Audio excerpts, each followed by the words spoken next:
Good evening, everyone. Thank you for joining in time. And I must say that the pandemic has indeed made death very ordinary. The status, the degree, the contacts mean nothing.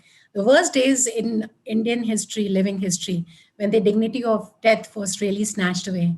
And people did accept death like perhaps shutting a door. In fact, COVID 19 has left a lot of experts and common man confused for answers. But today, in our 42nd author interaction and in our Choose Hope series, we have a very, very dynamic Dr. Sopanil Parekh with us with his very much acclaimed book, Coronavirus. And in fact, I'll give you a little brief about Dr. Swapnil Parekh.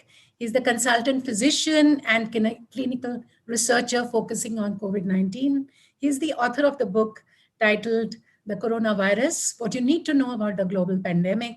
He's also the co founder of DIY. This is an artificial intelligence health tech startup.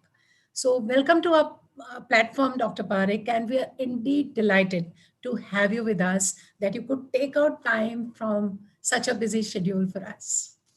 Pleasure, pleasure. Thank you for having me. Thank you. So, Dr. Parekh, I'll straight away get back to the discussion of today, which is about your book, Coronavirus. And in fact, in these times of uncertainty and fake news, Dr. Parekh's book is a welcome change, where he addresses questions that need most answering to. When you wrote this book, Dr. Parekh, how much of research went into it? A lot of our listeners are budding writers. They would really love to know what goes behind writing a book, and such a visionary book, I must say.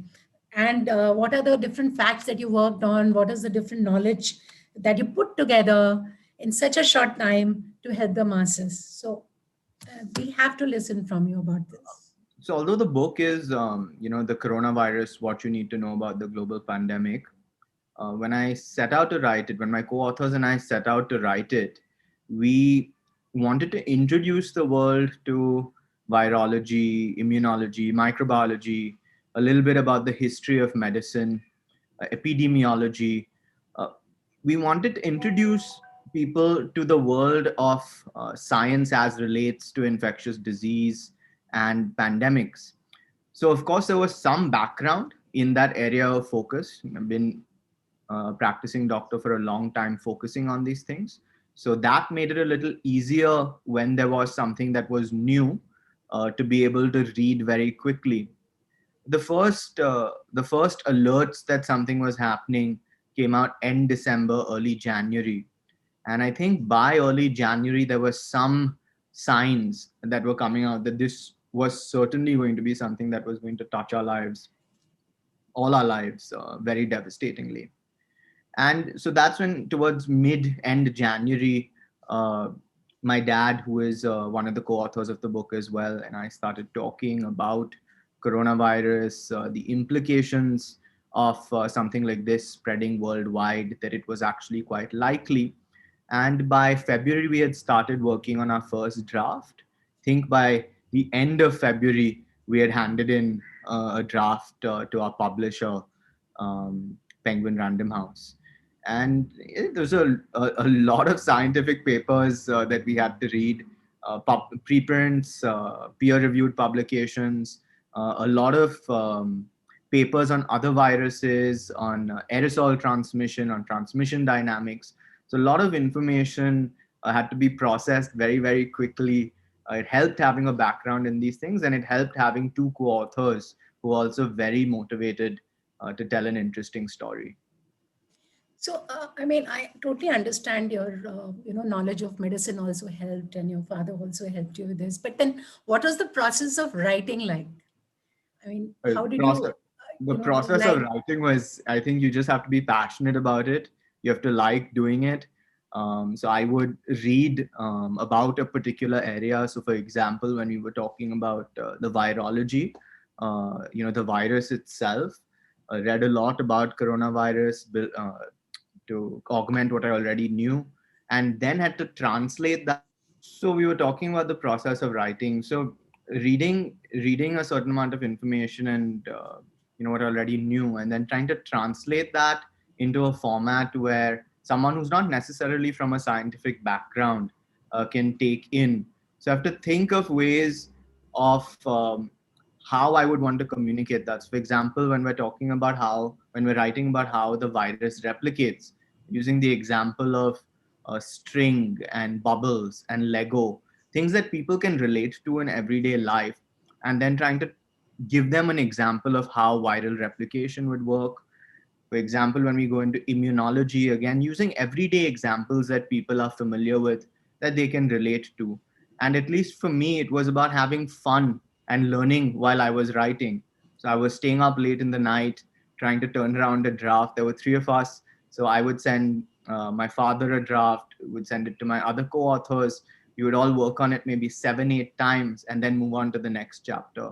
And actually, we're writing several chapters at the same time.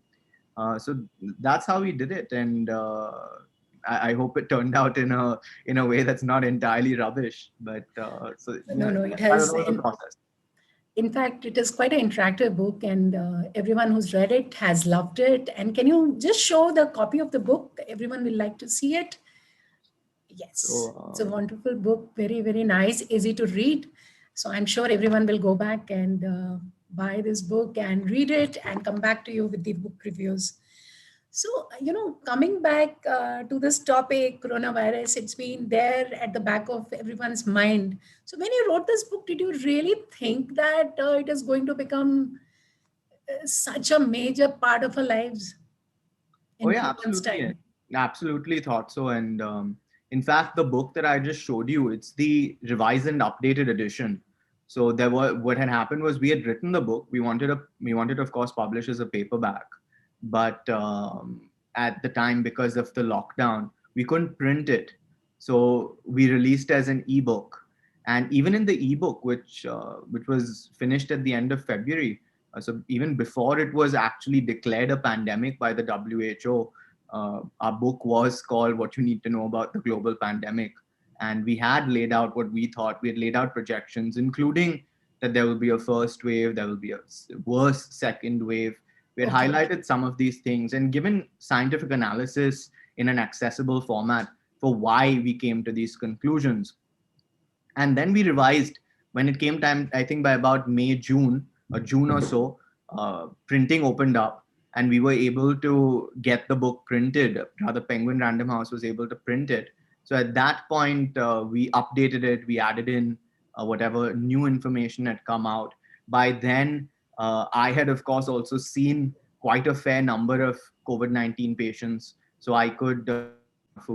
So once the publishers were able to print it, we updated the book and was able to add in my own clinical insights, because of course by then there had been many patients, whereas in February when we first wrote the digital edition, at that time it was mainly academic. I hadn't seen any patients then.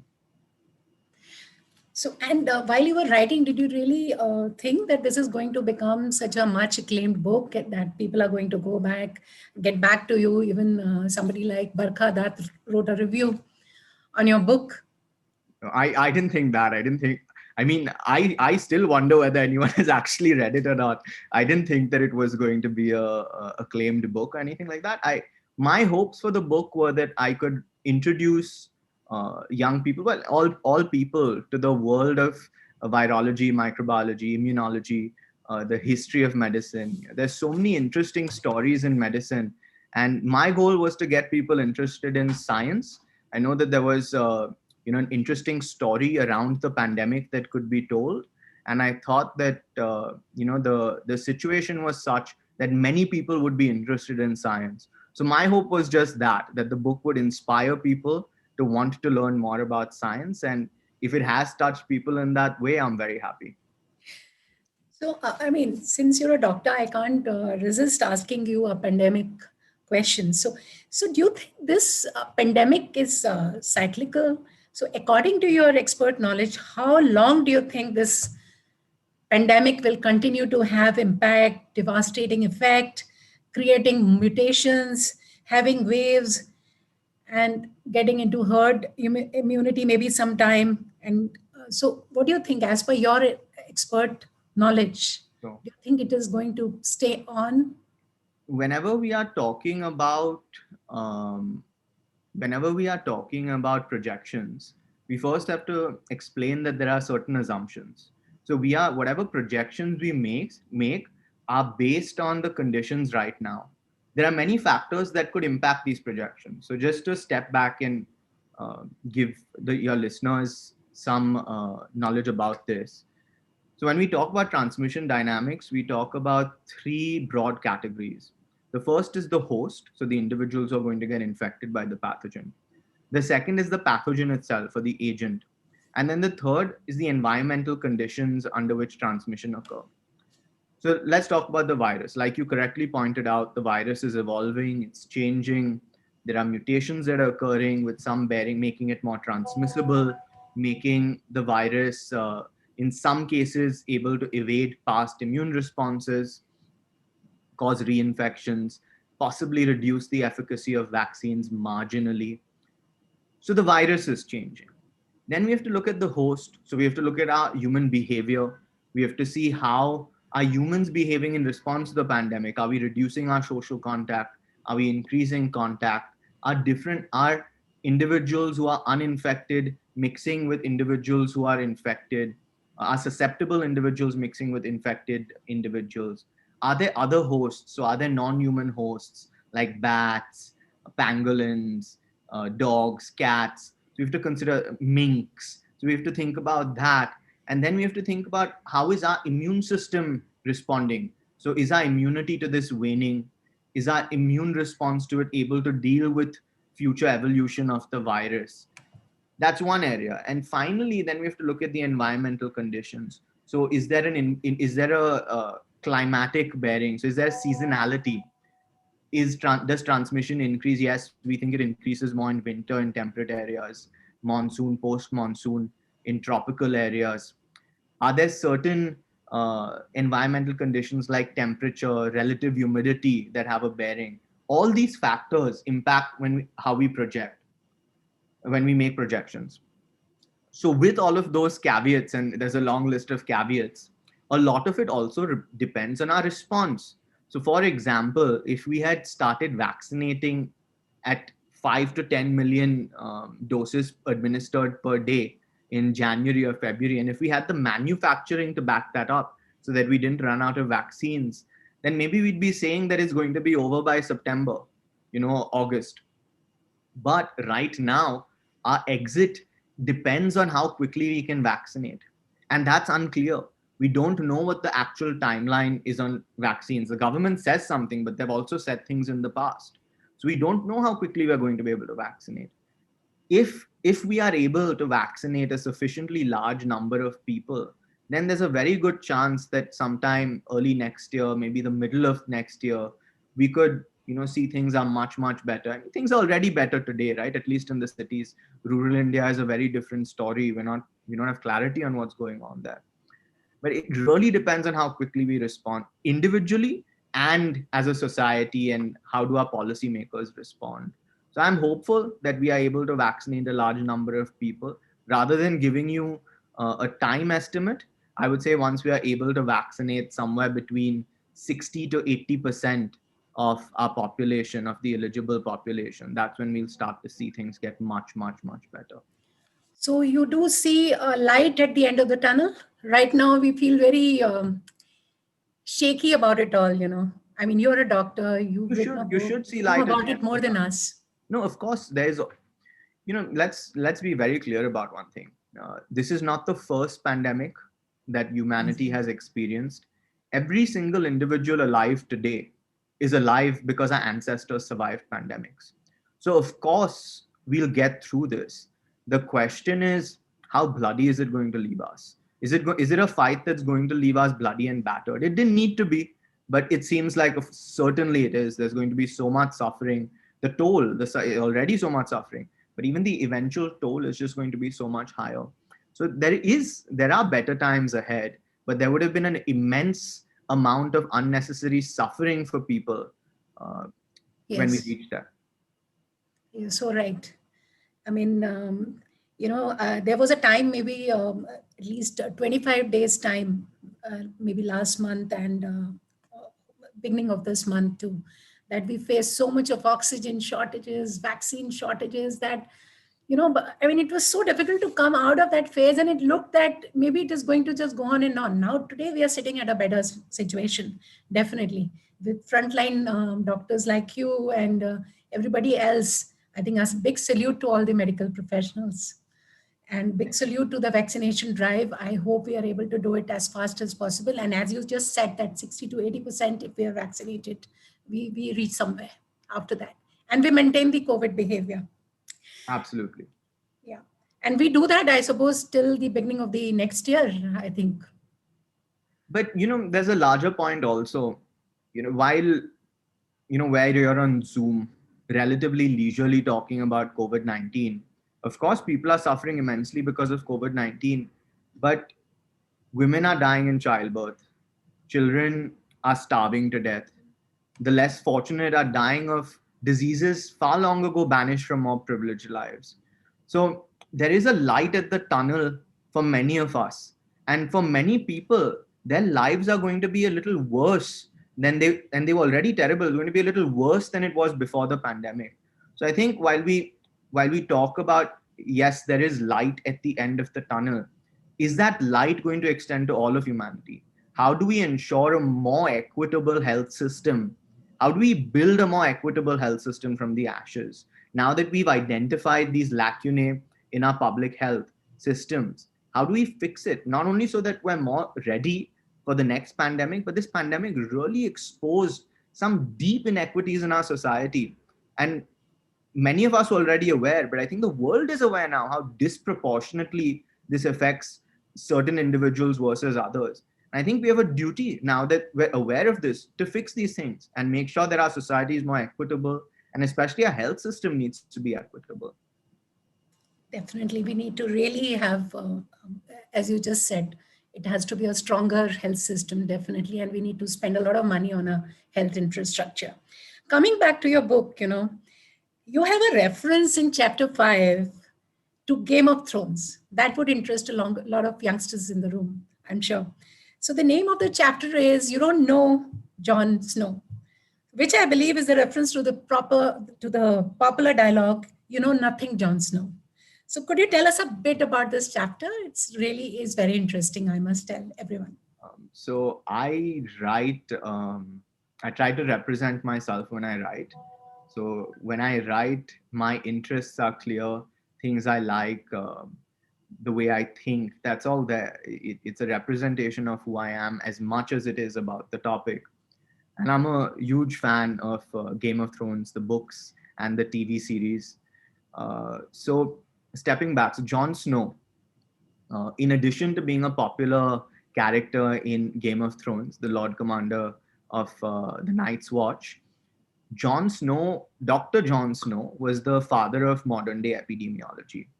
So there's a very, very famous story, and it's elaborated in the book, about how he tracked down a cholera outbreak to its source in London. And the methods he used are some of the methods we use today. He developed many of the methods used today of epidemiological investigation. So this chapter is about the epidemiology in general, but also about COVID-19 and SARS-CoV-2. So it was just a play on that Dr. Jon Snow and something I'm interested in. So, I mean, it really shows that you really enjoyed writing. I just mentioned put together your favorite characters too. That's interesting. That makes the book all the more interesting. And I'm sure it'll really convince a lot of people to read it, because there is much more than coronavirus and there is so much of interrelation. There is not only a pandemic at hand, but there is also infodemic.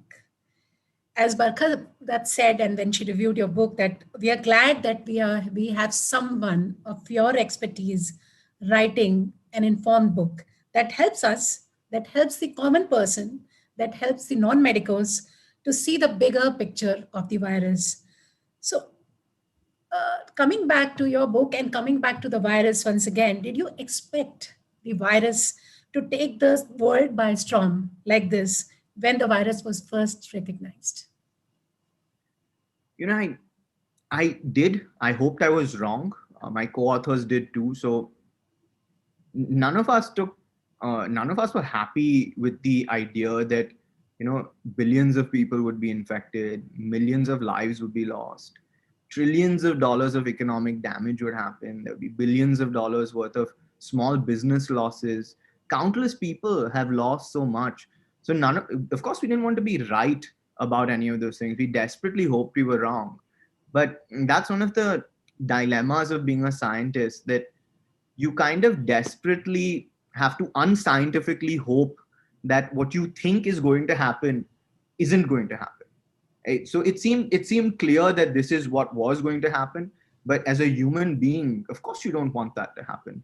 So yeah, as we've written in the book, those are the things that we thought that was going to happen, that it was going to spread across the world, that we were going to be locked into a cycle of lockdown, reopen, not because that's what had to happen, but because that was likely to happen based on how the world was responding then. It's very sad that that's what happened. It's not what needed to happen. There were so many tools we had to avoid being in the situation. And Yes. one of the things we actually talk about is how the pandemic cycle is so repetitive. We do the same things and we expect the outcomes to be different, which is really tragic. We suffered the first wave in India. We saw what worked. We saw what didn't work. In the beginning of the first wave, we thought, okay, this is going to be over by May. It obviously wasn't. And in January and February, we thought it was over again when we saw it raging in other parts of the world. So, so a large amount of what actually happened isn't because that had to happen. It's because our response meant that that was the outcome. So right. I wish we were better prepared. I wish we stuck to the COVID protocol. I wish we had arranged all those oxygen that people were dying here and there because of the lack of it. The medicines situation has improved now, but there's a lot which should have happened, and I hope we are careful in the third wave. So, do you expect a third wave? The situation has improved right now, but the second wave is still raging in parts of the country. And a lot of it comes down to our data blind spots. So we just don't know accurately what's happening in rural India. There's no testing. So there's no testing data to say these are the number of new cases, this is the testing positivity. I mean, there's some testing, but not nearly what we need to have an accurate representation of what's going on. And so right now, we have locked down some areas of the country that were seeing tremendous growth. So when you look at an epi curve, you see exponential growth that looks like a steep curve. In this India second wave, it looked like a wall. It was just going upwards. And then when you lock down, you put in restrictions, that exponential growth quickly turns and becomes what we call exponential decay, and it comes down. So it looks like the wave is over. What's actually happened is that we've taken certain measures, and in response to those measures, transmission decreased. But this is based on what we are able to see. The areas where we're not testing, the areas where we're not collecting data on hospitalizations, deaths, which is a large part of the country, we don't know what's really going on. So we're talking about a potential third wave, while many parts of our country, while many of our fellow citizens, people living in India, are suffering immensely during the second wave, and we can't even tell what's going on there. But we hope to project what's going to happen on a third wave. Let's solve the problems of the second wave. Of course, let's prepare for a third wave. And yes, in fact, history does tell us that a third wave is very possible. In most cases, the third wave is usually significantly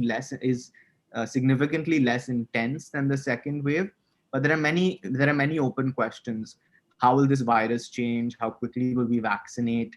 So it could go either way. It could be we could have a third wave if we act very aggressively and decisively. We could mitigate it. But just having seen what's happened so far, I'm not so hopeful. I think we need to stay geared for the eventuality that we'll be living with this pandemic virus for some time. And after the pandemic is contained, we're going to have to live with this virus for a long time. So just like with influenza, we see pandemic viruses that become seasonal viruses. And then influenza does cause outbreaks every few years or every flu season, and it can overwhelm some hospitals, some cities. think we're going to see a pattern like that with COVID-19. Maybe it won't happen every year or every season, but I think there will be years where some hospitals and some cities face bad outbreaks. See, in the third wave, most of the people are saying maybe, and most of the experts are saying that it is going to be under 18 who are going to be affected, and the rural population which is going to be affected. And in fact, I read somewhere that people in a village in UP, they refused to be vaccinated and ran away instead. So there is not only, I feel, the need to improve our health infrastructure, it is also important to educate the people. Yeah, it's important to educate people, but it's also important that you buy in the public's trust. If the health system, if public policy does things that leads people to distrust public health, then that's the response you see. So I think when we talk about hesitancy, educating is one thing, and of course that's important. We should make sure everyone has the right decision to make informed, in right information to make informed decisions. But at the same time, we're also duty bound to make sure that our policy doesn't do things that makes people distrust it. When you start doing things that don't earn public trust, it's difficult to expect that they're going to listen to you. And that's a process that takes time. India has a history. If you look at our various health policies, and they've been studied where they succeeded, where they failed. Very often in rural India, we find that urban policy experts, urban doctors, when they go into these areas, they switch off. They're not interested. We're not understanding their problems. Healthcare needs to be accessible, affordable. It needs to be acceptable. So So right. people need to accept the care that they are being given. It's voluntary. So it's our duty to do that, and it's a very important thing to do. You've talked about the history of pandemics in your book, especially the various epidemics that have happened and the various and the brave whistleblowers. So, how important role do you think was of Dr. Lee Wilniang? How important a role he played in the history of pandemic? Absolutely, I'm very important question. I'm glad you asked it, but I You've realized I forgot dedicated a to. chapter on that, right? Yeah, I forgot to address the part you asked about will children be vulnerable. And I think this is an important thing to understand. Yes. So currently, there is no evidence whatsoever to suggest that, and in fact, most experts in pediatrics and in infectious disease are clarifying this. There is no evidence to suggest that young people and children will be affected worst in a third wave. What we are seeing is that children can get infected. That is something that most experts have been saying since the start of the pandemic. There was misinformation that children can't be infected. So let's understand what the two terms mean. Susceptible means an individual can get infected by the virus. Children are susceptible. People who are not immune are susceptible to infection. Vulnerability, or when we say severely affected, it implies that when they get infected, they're going to have a bad outcome or they're going to have a worse outcome relative to others. So that means that they'll get hospitalized, they could die, they could have long COVID, or they could have residual sequelae once they recover. And that, fortunately, is something we are seeing is far less common in kids. So kids can get affected severely. Of course, they can. And we are duty bound to protect everyone. Everyone should get protection. Everyone deserves protection from infection. But at the same time, we should be very clear. We should be very clear in our communication that just because we're saying everyone deserves protection, that doesn't mean children aren't safe. Children are relatively safer than adults. They're susceptible to infection, but they're not vulnerable to severe outcomes. And yes, we should protect them. But I don't think there's any basis to say that the virus is going to evolve and make kids very, very sick. We should protect them, but let's base our decisions on science. Coming back to the, sorry, Yeah. did you have a follow-up Yeah, question?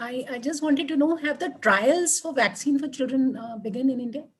So in India, Bharat Biotech has received permission for a trial, but in the United States, the mRNA vaccines, both Pfizer and Moderna, have had high quality trials in adolescents. Pfizer has started a trial even younger than that. In India, with the Indian vaccine so far, not really, but for example, Bharat Biotech still hasn't publicly released phase 3 data from its trial in adults. So even if the trial starts now, I'm not sure when we'll actually be able to objectively see and review a result. You have a very interesting chapter about Dr. Li Wenliang, who's the whistleblower. So we'd like you to talk about it because you've talked about the history of pandemic, especially the various epidemics that have happened, and the brave whistleblowers. So a I little want to on I want him, to read please. out the dedication on the book is dedicated as follows: for Dr. Li Wenliang, Dr. Carlo Urbani, and those who, like them, risk their lives in the service of humanity. So, as we all know now, or as most of us know, Dr. Li Wenliang, he was an ophthalmologist in China. He noticed some things that stood out to him. So, he noticed that there were patients presenting with a SARS like picture. He noticed they were being managed in facilities that were built for airborne infections, like, the sort of facilities that were used for SARS, with negative pressure rooms, isolation.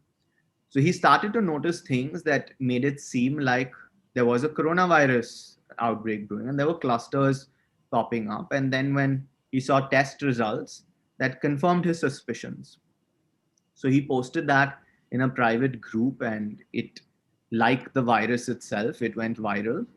And fortunately, the rest of the world was alerted to that.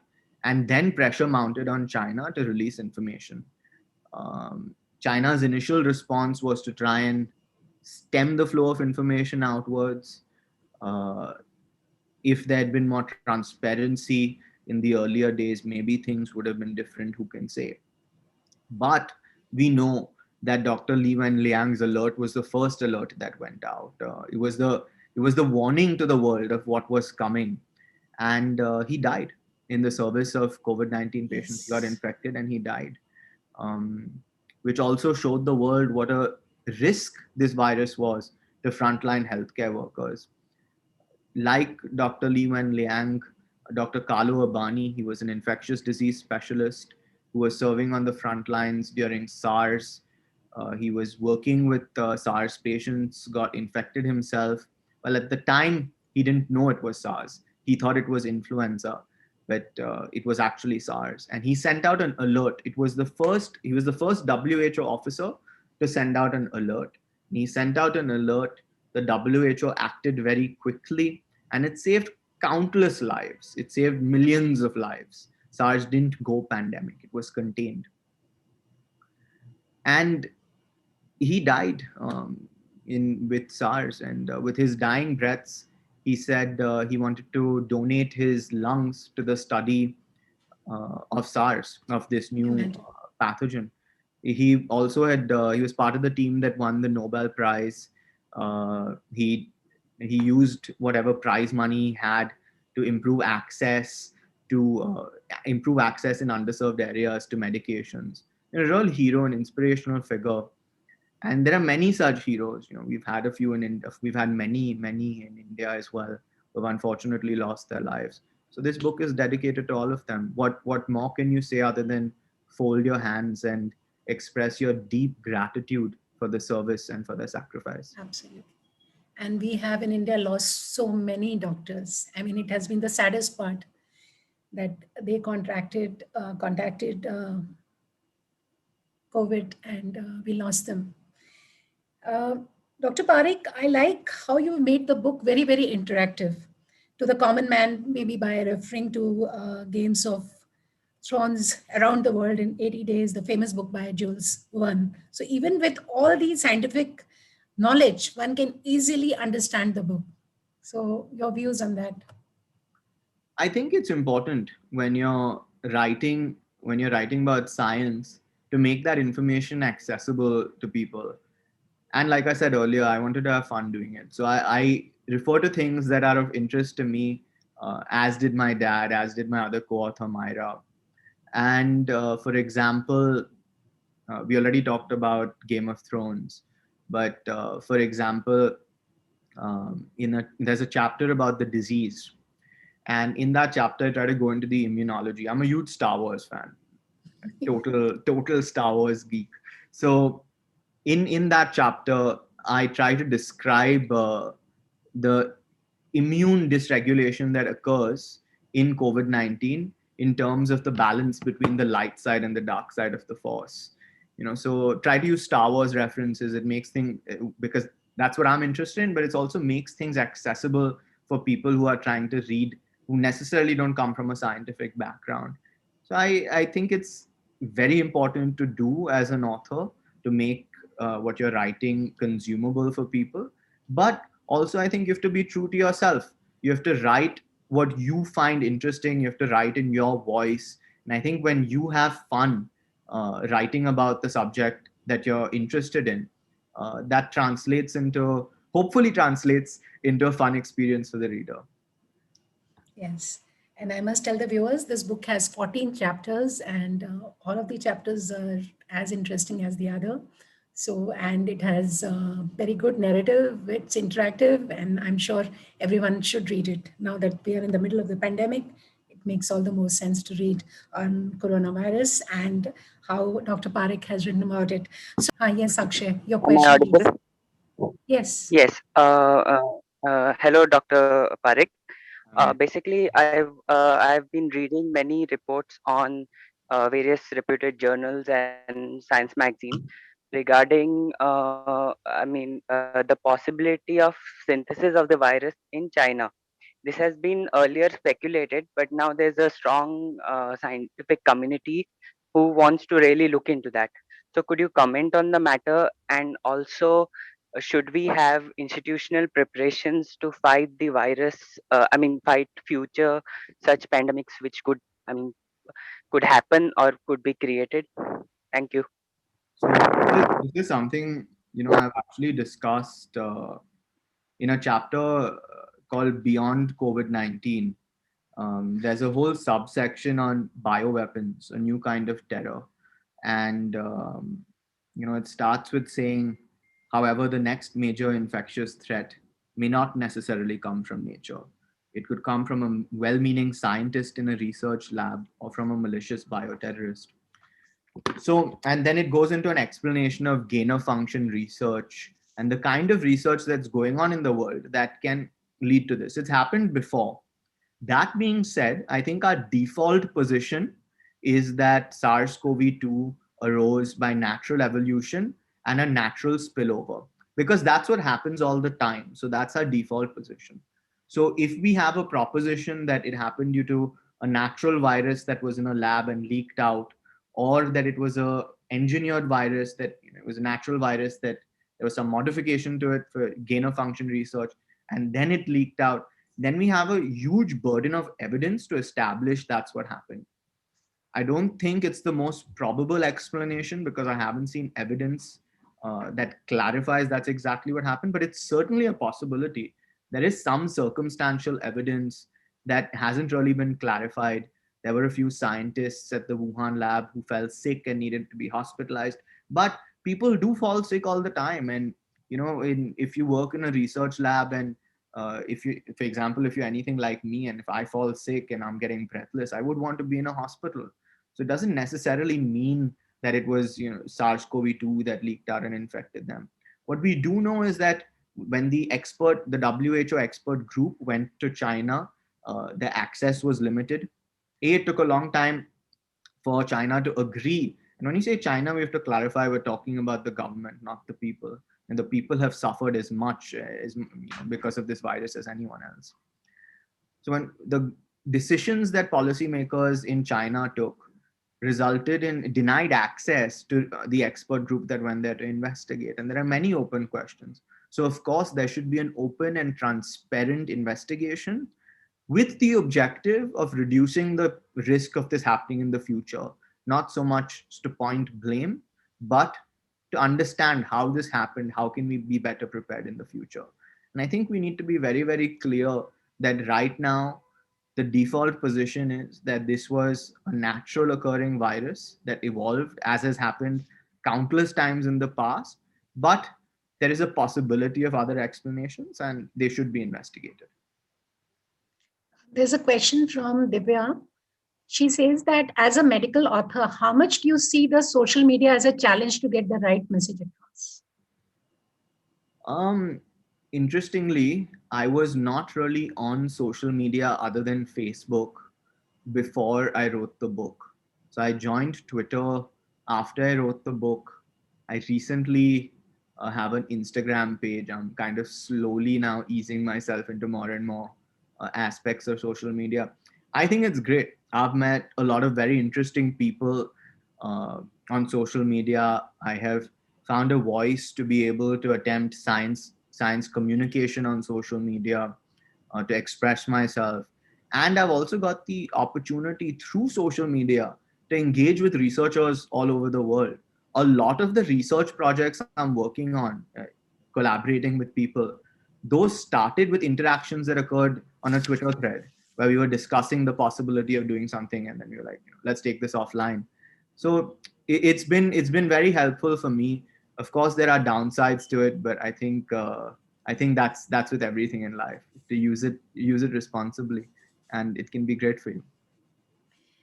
There's a question from Babita Batra that what are your future plans? What do you want to write after this book?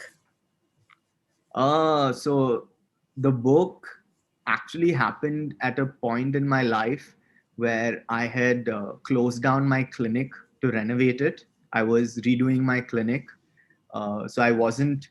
I had some free time then. Also, it just so happened I was in the process of starting a new company at the time, so things Yes. hadn't got very busy in my company at that time. So I had some time to work on the book. What's happened subsequently is I've taken on several new roles and responsibilities.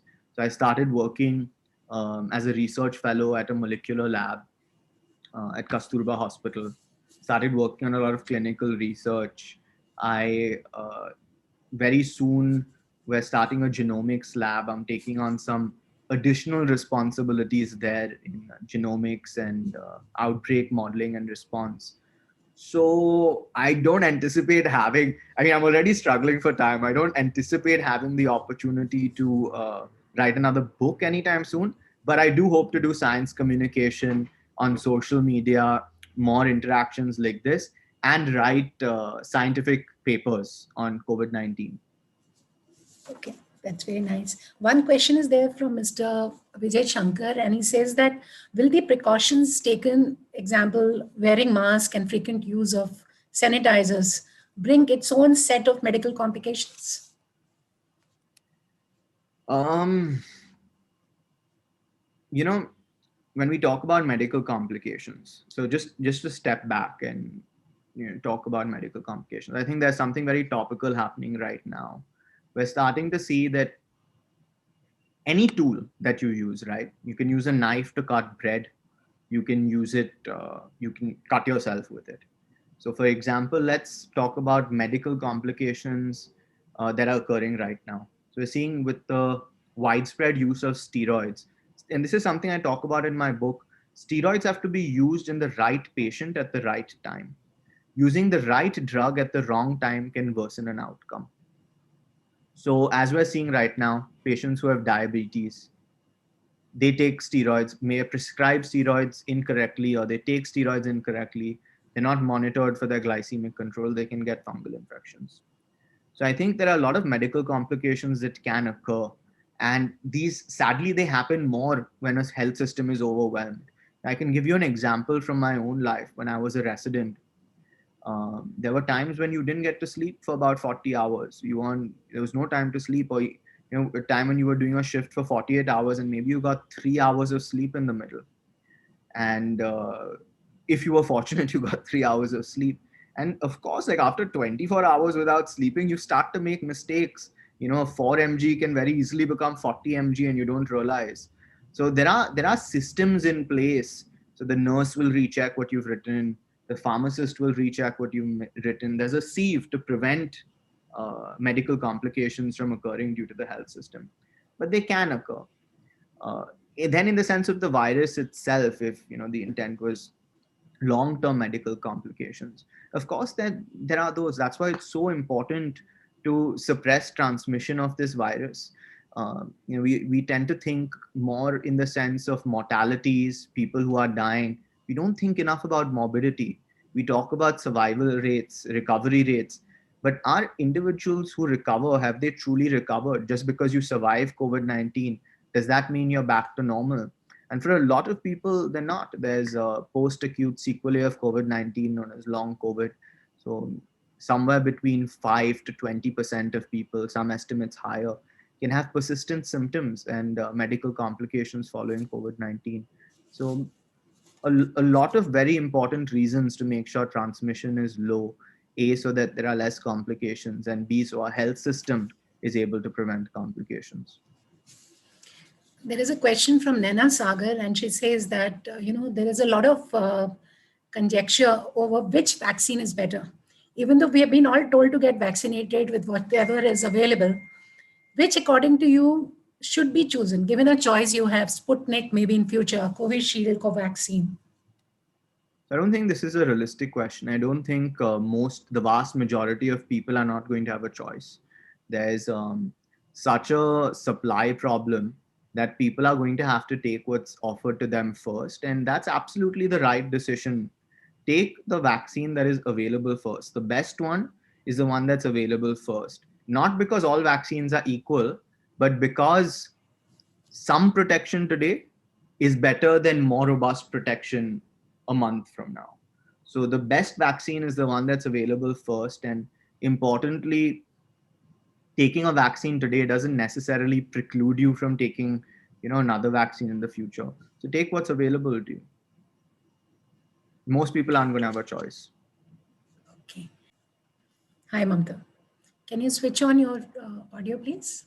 Yeah, hello everybody. Hello, Dr. Swapnil. First, I really want to thank Ms. Neeta Nija for holding such a session. It was much needed in these times. And secondly, thank you, Dr. Swapnil, for having spared your valuable time. I just wanted to ask a very simple question, though. I feel that vaccination anyway is a big debate, going around. So is vaccination a permanent cure, or finally it is going to be herd immunity that we are looking forward to? So let's step back on herd immunity. Herd immunity means vaccination. That's essentially what the purpose of vaccination is, to get enough population immunity to contain the spread of this virus. Um, vaccines aren't a permanent cure. We should absolutely clarify that vaccines aren't a cure. They are a risk reduction mechanism. They are one way of reducing your risk of severe outcomes, the most effective way and the best way, in my opinion, and the opinion of many experts. But they are not a cure. They are not 100%. So we should set the expectations right. On average, I mean, for some people it might be higher, but many vaccines will reduce your risk of severe disease, hospitalization, and death by somewhere between 20 to 60 fold, maybe higher. They may reduce your risk of getting infected or becoming symptomatic anywhere from 5 to 20 fold. So that's taking a huge amount of risk off the table. And then you have to use other mechanisms. Risk reduction is additive. So you can use a mask, distancing, attention to ventilation, fresh air filtration, indoor air quality, to testing, to add other measures that reduce risk. But simply put, no, vaccines aren't 100% cure, but they're pretty close. In that case, if the mutations keep on going on, so probably the program may change in coming future, and maybe we have to get vaccinated differently. I don't think so. It's too early to say. The jury is completely out. We don't know how quickly the virus is evolving. The duration of protection, while we hope it's long and durable, is unclear. What is very clear is the best thing for us individually and collectively is to vaccinate as many people as possible, as quickly as possible. So that means prioritizing first doses for as many people as possible and prioritizing the second dose for as many people as possible. We can look at third doses after as many people as possible, and that ideally should be everyone has had a chance across countries to get both doses. Thank you so much. Thank you. Hi, Pooja.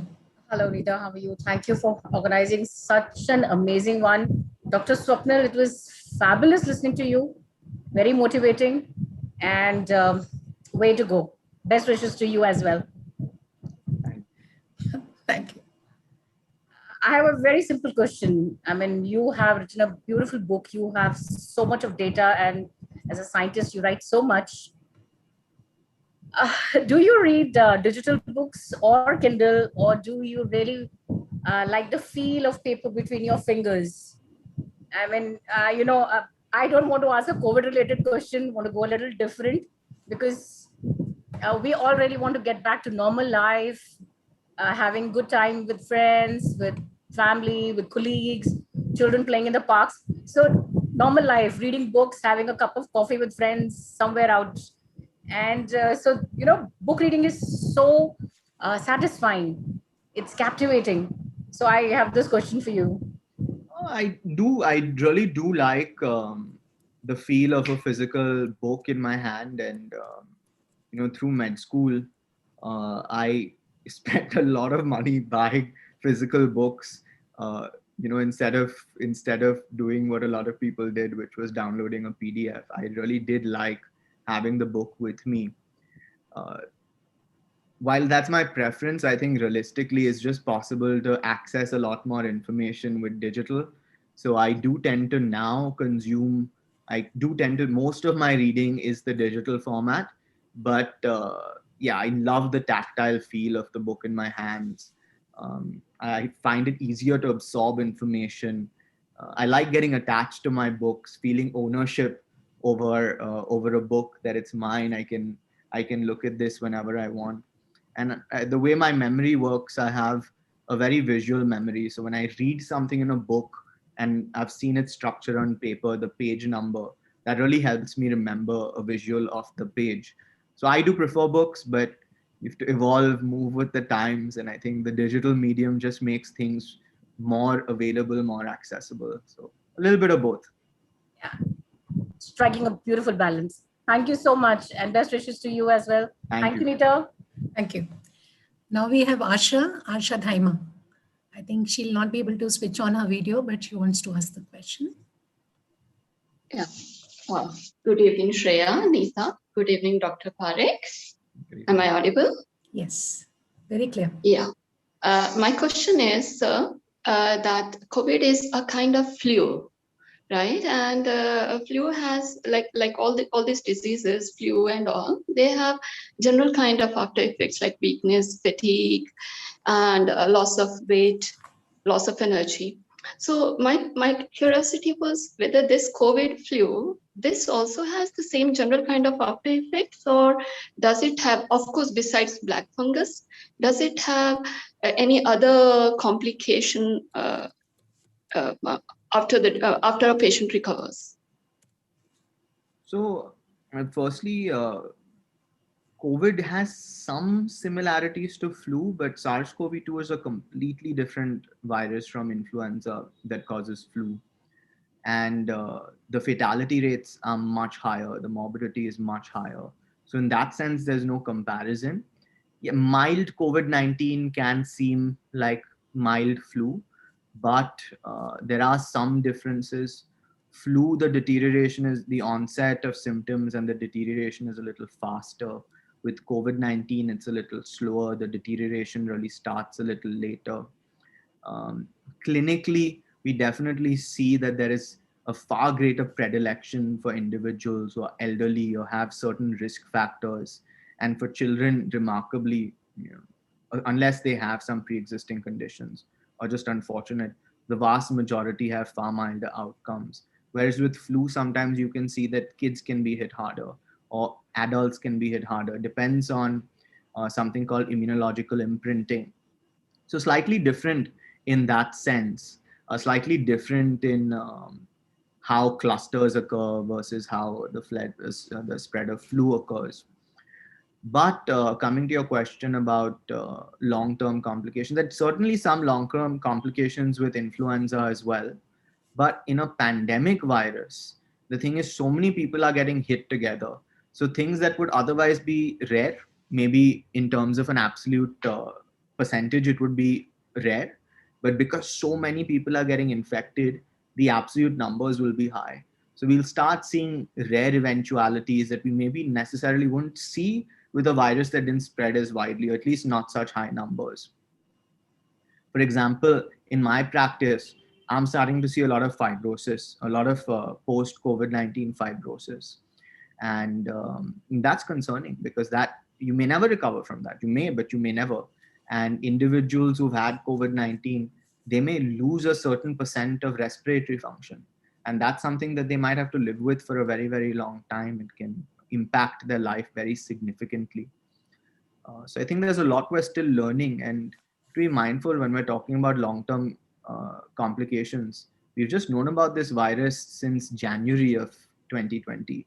So we have a long, long journey to go with this virus to learn about it and see what it's causing long-term. I think what I actually want to do is I want to end with something that I think might help people who are watching in. I'm going to put my video off for a second.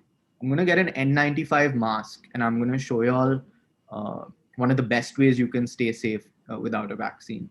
Where you should get vaccinated, but till you can get vaccinated. So this is one of the best things you can do to stay safe is get a few N95 masks. You will see these N95 respirators. They have Yes. NIOSH on them, if you can see that. So those are the ones you want that say NIOSH on them. You get a variety of different kinds. The ones which have a band that goes around your head, especially one that you can fasten, that's better than the ones that loop around your ears. It helps you get a better fit. So you'll see on this N95, there's a metallic clip embedded on it that is going to go over the nose. Before you handle the N95, take some sanitizer or wash your hands and then allow them to air dry. But perform hand hygiene before you handle the mask. Once you've performed hand hygiene, open out the mask and hold it in one hand, like so. Cup it in your hand with your fingers on the part that's going to go on your nose. Put both the straps in front of your hand. And now I'm going to put the mask on my face with the clip over my nose. I'm going to hold it in place. And I'm going to take the upper band, and the upper band, I'm going to tighten it high on my head, almost on the vertex. Then I'm going to hold the mask and I'm going to take the lower band, and below my ears on the back of my neck, I'm going to tighten. So I'm really going to tighten it. Taking both my hands, I am going to seal the nose clip, make a really tight seal. Once this is done, I'm going to perform a seal test. So you can actually see that the mask is sealed. There are no air gaps. You know, if you wear your mask like that, it's not going to work. So really make sure that it's sealed correctly. To perform a seal test, cup your mask, breathe in sharply, breathe out. And when you're breathing out, if you feel a leak up here, that means it's not tight. So if that happens, tighten it. You can adjust the straps a little to tighten it, and then perform the seal test again. Once you have your N95 mask on, what you can do is you can wear a surgical mask or a cloth mask over it. That will extend the use period of your mask, so you can use it for longer. Fantastic. I think this is a very important knowledge. I'm just going to show them how to remove it because that's also important. Yes, please. So when And how long can you use a mask for? So it about 8 continuous hours of use, or if it gets visibly dirty or oily or greasy or with sweat, then you have to discard it. What you can do, and I'll explain after I remove the mask, but I'll first just show how you can remove it. Okay. So loosen, when you're going to loosen the straps, what I'm going to do is I'm going to loosen the first strap and I'm going to pull it in front. Then I'm going to loosen the upper strap and I'm going to pull the mask away. Okay. If it's a soil mask and you want to discard it in a biomedical bin, lined bin, and perform hand hygiene. If you want to hang on to the mask, so if you want another mask over it and you want to hang on to it, what you can do is you can put this mask into a paper envelope or a Ziploc bag, a clean one, and then store it for a day or two. You can cycle. So if you have 3 or 4 masks, you can put one in for the next 2 days and then use the other two and just keep cycling the masks and change them after a few uses. What I can tell you is the filtration of the mask doesn't get affected first. What actually gets affected is the elasticity of these bands. So that's going to wear out first. If it's broken or if it's not getting tight anymore, replace your mask. This is going to be the failure point, not the filter. Always inspect the mask to make sure it's intact, that there are no tears or there's no damage to the mask. And once you take off your mask, perform hand hygiene again. This was definitely an excellent demonstration. And how do you make sure this is an original one? So that where I showed you, Okay. I showed you this You showed it. NIOSH on it, right? So what you can do is there's a CD. If you see this TC, this number written below NIOSH, Right. so you can actually go on to the CDC website. They have a tool to enter that number in and the manufacturer, and it will tell you that, okay, this matches what the manufacturer said they've made, and this is an authentic N95 respirator. I think this is definitely very, very informative, and especially the fact that how to really see whether it is original or not, because there are so many duplicates available in the market. But thank you so much, Dr. Parekh. I know you're so busy with so many assignments, with so much of frontline work, and with your startup and everything else. And I think this is a fantastic presentation today and fantastic conversation we had. Thank you. Pleasure to be this with book you. will do wonders. I'm sure we'll always read it. There's somebody who's raised a hand. Can you put the question? If it's not a big one, I think he's now getting late. Rashmi? I think we'll not be able to take a question. Thank you so much.